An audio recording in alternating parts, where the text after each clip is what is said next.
Hello everyone. इस lecture में हम रोटेशनल मोशन और सिंपल हार्मोनिक मोशन क्या होता है इसे समझते हैं। सिंपल हार्मोनिक मोशन जिसे आपने एसएचएम बहुत बार सुना होगा, एसएचएम सिंपल हार्मोनिक मोशन, उसे देखते हैं वो क्या होता है। तो सिंपल हार्मोनिक मोशन को समझने से पहले हमें पता होना चाहिए मोशन क्या होता है। तो मोशन हमें लास्ट लेक्चर में हमें बताया था कि मोशन जब किसी ऑब्जेक्ट का डिस्टेंस चेंज हो, जब किसी ऑब्जेक्ट का, मान लो ऑब्जेक्ट अभी यहाँ पे है टी टाइम पे, मान लो टी टाइम पे कोई ऑब्जेक्ट यहाँ पे है, थोड़ी देर बाद में टाइम मान लो T1 हो गया, तो उसकी पोजीशन चेंज हो गई टाइम के साथ, उसकी डी डिस्टेंस वो मूव कर गया।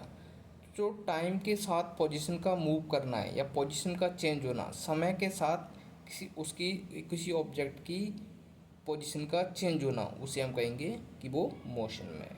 अगर टाइम उसकी पोजीशन चेंज हो रही है टाइम के साथ, इसका मतलब वो ऑब्जेक्ट मोशन में है। तो मोशन को बेसिकली हम दो भागों में ब्रॉडली क्लासीफाई कर सकते हैं। एक होता है जो पीरियोडिक टाइम के साथ चेंज हो रहा हो एक फिक्स टाइम के बाद, और एक होता है नॉन पीरियोडिक।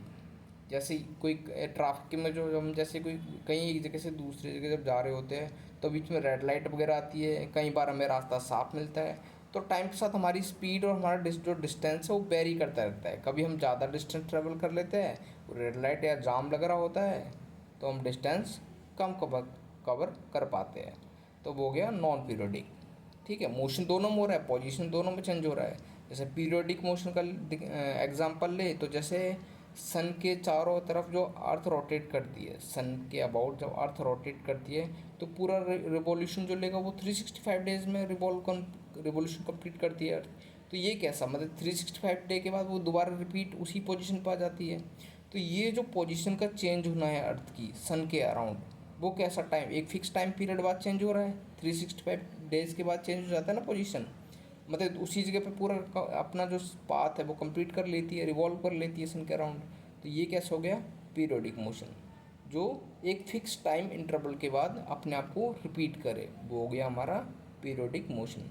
जो फिक्स टाइम के बाद रिपीट नहीं कर रहा, हम चलते जा रहे, कभी रुक रहे चल रहे, तो मतलब ये जो स्पीड कम हो रही है, तेज़ चल रही है कभी, तो टाइम के साथ जो वेरी कर रही है स्पीड, वो हो गया हमारा नॉन पीरियोडिक। अगर पीरियोडिक मोशन को फर्दर और देखें, तो इस जैसे अगर हम पीरियोडिक मोशन को फर्दर क्लासीफाई करें, तो एक होता है ऑसिलेटिंग मोशन और एक होता है नॉन ऑसिलेटरी मोशन। टाइम के साथ जैसे आपने देखा होगा पेंडुलम में, तो पेंडुलम क्या है, अपने आप को रिपीट करता है। मान लो एक्स डिस्टेंस से यहाँ मूव किया, मान लो एक्स डिस्टेंस, टी टाइम में मान लो ये यहाँ से यहाँ आया, फिर ये वापस अपनी पोजीशन पाया, फिर दोबारा टी टाइम में ये दोबारा एक्स डिस्टेंस यहाँ पे आया, फिर ये दोबारा अपनी एक्सिस पाया, फिर एक्स डिस्टेंस यहाँ मूव कर गया।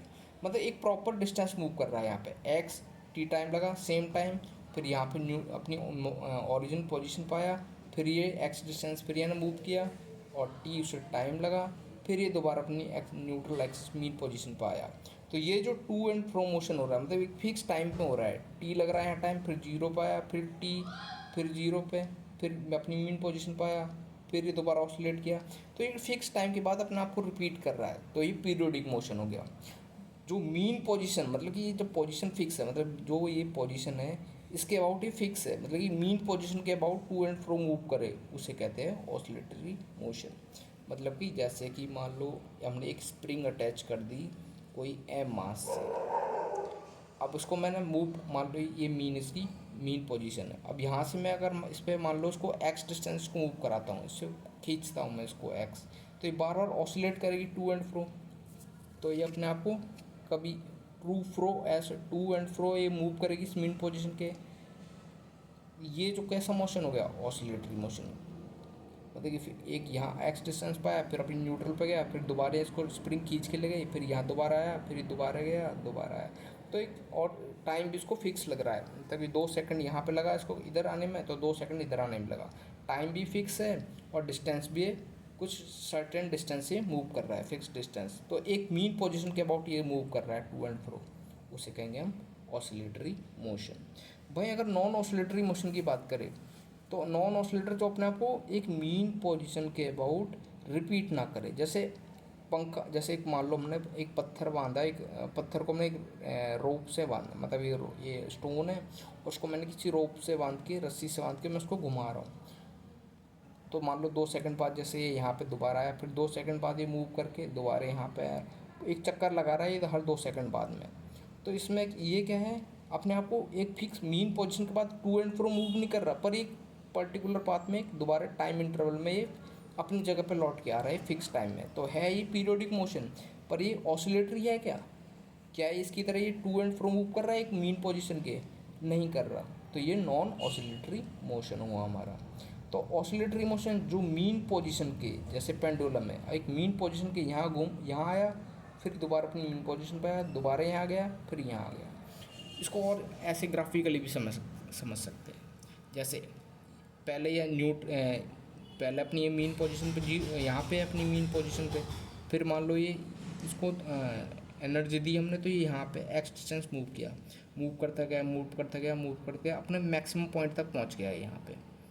फिर ये अब टाइम तो चल रहा है, टाइम तो कीप ऑन इंक्रीजिंग है, फिर टाइम तो समय के साथ बढ़ रहा है, तो टाइम के साथ ये ग्राफ ये अपना पीक पोजीशन पे पहुंचा यहाँ तक, फिर ये धीरे धीरे टाइम के साथ दोबारा वापस लौटा, दोबारा वापस लौटा, दोबारा वापस लौट रहा है। फिर क्या, ये दोबारा फिर यहाँ से यहाँ चला गया, तो दोबारा ये अपनी मैक्सिमम पोजीशन तक पहुंचा एक्स डिस्टेंस तक, फिर दोबारा वापस आया, फिर ये दोबारा अपनी पोजीशन पे दोबारा वापस आया यहाँ पे, दोबारा ही मूव कर गया, फिर ये दोबारा अपना फिर यहाँ से यहाँ गया, मीन पोजीशन पा के दोबारा ये ऑसिलेट किया। तो ये ऐसे एक पाथ सा एक वेव नेचर बन रहा है हमारा। तो ऑसिलेटरी मोशंस में एक वेव बनती है हमारी। आपने पढ़ा होगा, एक क्रिस्ट बोलते हैं इसे ट्रॉफ्ट बोलते हैं। ये जो कंप्लीट साइकिल होती है यहाँ से यहाँ तक, उसे एक पूरी कंप्लीट वेव लेंथ बोलते हैं। ये अपना जो पूरा पाथ ट्रेवल कर रहा है ना, ये इसे कहेंगे हम पूरी एक वेव लेंथ। अपना क्रिस्ट से दोबारा क्रिस्ट पर पहुँचे तो वो एक वेव लेंथ। ये हम आगे लेक्चर में देखेंगे। अभी के लिए आप सिर्फ ऑसिलेटरी मोशन समझे कि जब मीन पोजीशन से टू एंड फ्रो मूव करे कोई चीज़ एक फ़िक्स टाइम में, एक फ़िक्स डिस्टेंस तक जाए और वापस जीरो पर आ जाए, फिर ये एक्स डिस्टेंस उतना ही डिस्टेंस ट्रेवल करे और फिक्स ही अपनी मीन पोजीशन पाए, वो हो गया ऑसिलेटरी मोशन। और जिसमें अपनी मीन पोजीशन पर मूव ना करे, टाइम पे तो उतना ही लगा रहा है, एक फिक्स जैसे अर्थ जो मूव करती है सन के अराउंड, वो एक 365 डेज में मूव करती है, पर वो अपने आप को रिपीट नहीं, टू एंड फ्रो मूव नहीं कर रही, किसी मीन पोजीशन के आगे पीछे नहीं घूम रही है, वो अपना एक कंप्लीट रिवॉल्व कर रही है। जैसे पंखा घूमता है तो वो कैसा हो गया, पीरियोडिक मोशन है, पर कौन सा पीरियोडिक मोशन है, नॉन ऑसिलेटरी। तो मोशन तो बेसिकली देखें तो मोशन कोई ऑब्जेक्ट का पोजीशन चेंज होना, उसे हम मोशन कहते हैं।